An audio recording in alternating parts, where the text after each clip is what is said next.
Que grupos ou que estado predomina nesse levantamento? Qual é digamos assim, o caso mais escandaloso de um clã político nesse domínio de terras indígenas no país? O que é que você destacaria no levantamento? Do ponto de vista da hierarquia dos políticos, a gente tem um senador da República, Jaime Bagatoli, do PL de Rondônia, e o governador Ratinho Júnior. Dois deputados federais, Newton Cardoso Júnior e Dirceu Esperafico, um de Minas, outro do Paraná. Então, esses são os nomes mais eminentes. Agora, tem um sistema por trás, a Frente Parlamentar da Agropecuária, a bancada ruralista, financiada, como ela informou, por esses fazendeiros, além deles terem as propriedades incidentes em terras indígenas, eles são financiados por esses fazendeiros. Então, existe uma estrutura, não é apenas a existência de casos isolados, né? Realmente se trata de um sistema. Agora, a gente deu um relatório antes, em abril, dia 19 de abril, Dia dos Povos Indígenas, que falava das empresas nacionais e multinacionais com sobreposições. E aí deu o Paraná liderando o ranking de estados. Depois São Paulo, os sudestinos, né? O Porta dos Fundos chamou de sudestinos, eles lideram. Porque as pessoas acham que a bancada ruralista é aquele deputado de chapéu do Mato Grosso. Não, a maior parte da bancada ruralista é composta por deputados do Sul e Sudeste. Alguns dos parlamentares, inclusive esses fazendeiros com sobreposição em terras indígenas, né, caso do senador Jaime Bagatoli, do PL de Rondônia, tem uma fortuna estimada em 55 milhões. Ele tem uma fazenda que invade 2,6 mil hectares de uma terra indígena em Roraima, recebeu dinheiro do irmão, que também tem fazenda com sobreposição em terras indígenas. Tudo isso saiu do levantamento que vocês fizeram, né? Quem também se apropriou de terra indígena foi a família do deputado Newton Cardoso, do MDB de Minas Gerais. São pouco mais de 800 hectares do interior de Minas, fortuna da família estimada em 3 bilhões. Esses números, ao seu, são assustadores. Você citou dois casos aí de empresários, deputados empresários. A gente tem também esses deputados parlamentares, dois deputados não, um é senador por Rondônia, né, o outro é deputado. A gente tem parlamentares que não têm tanto dinheiro, mas eles representam os mesmos interesses, porque eles representam o capital. No caso, o agronegócio é o capital no campo. Com a característica peculiar de que esse avanço, esse expansionismo no campo, ele se dá em um planeta finito. Como ele se dá em um planeta finito, eles avançam sobre terras indígenas, sobre unidades de conservação, avançam com desmatamento e assim por diante. Agora, é importante a gente entender o seguinte, para o internauta ficar ciente desse jogo de poderes. A Frente Parlamentar da Agropecuária, ou seja, a bancada ruralista, a FPA, ela é financiada, em si, ela é financiada por grandes empresas. Então, não é só que existam esses grandes empresários representados no parlamento, né? Os grandes empresários do mundo todo e das maiores corporações, dos maiores fundos estrangeiros, a gente está aqui no ICL, né? Eles financiam o Instituto Pensar Agro, que é o mantenedor da FPA, da bancada ruralista. A bancada ruralista ela se manifesta também setorialmente, tem a frente parlamentar da silvicultura, do setor sucroalcooleiro, mas o principal é a FPA, a Frente da Agropecuária. E são 38 organizações, Fiesp, inclusive, a ProSoja, a Associação dos Produtores de Soja, a indústria da carne, as associações do algodão, enfim, a Sociedade Rural Brasileira.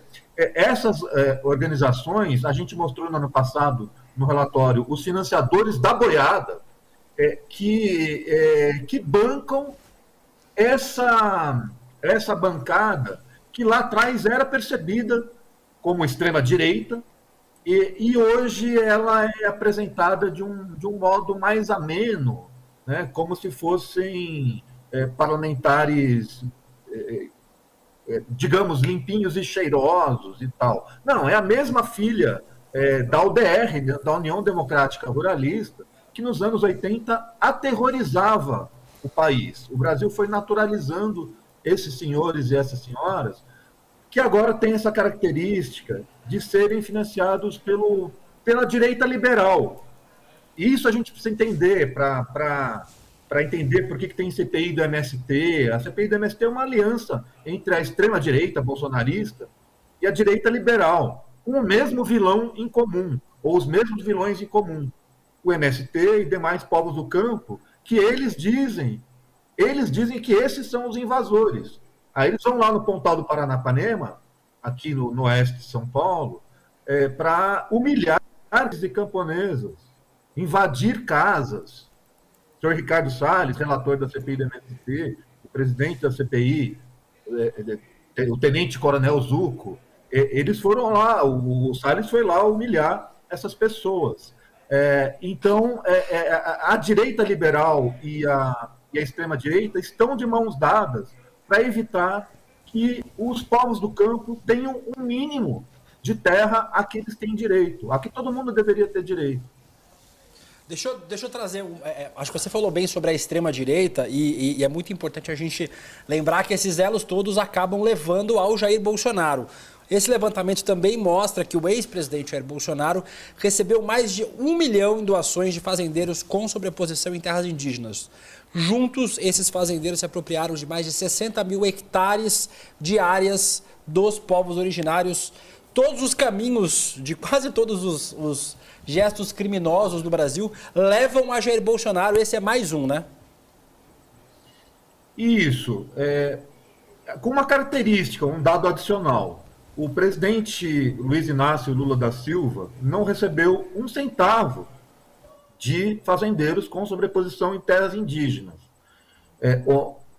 Ninguém aqui é chapa branca, tá? A gente teve um debate ontem de lançamento aqui no Cine Belas Artes em São Paulo e um líder indígena, o Thiago Guarani, estava falando dos vários senões em relação ao governo Lula, de certas alianças com esses, também com esses setores. Mas é óbvio que existe uma desproporcionalidade, que durante um governo de extrema-direita, como o do Bolsonaro, houve um avanço extraordinário do desmatamento, e isso se explica pelos financiamentos de campanha do Jair Bolsonaro, que vieram, em boa parte, os maiores financiamentos de campanha, vieram do agronegócio e em boa parte do agronegócio mais rústico, inclusive, de pessoas com histórico de grilagem, de desmatamento e trabalho escravo, diretamente com esse histórico.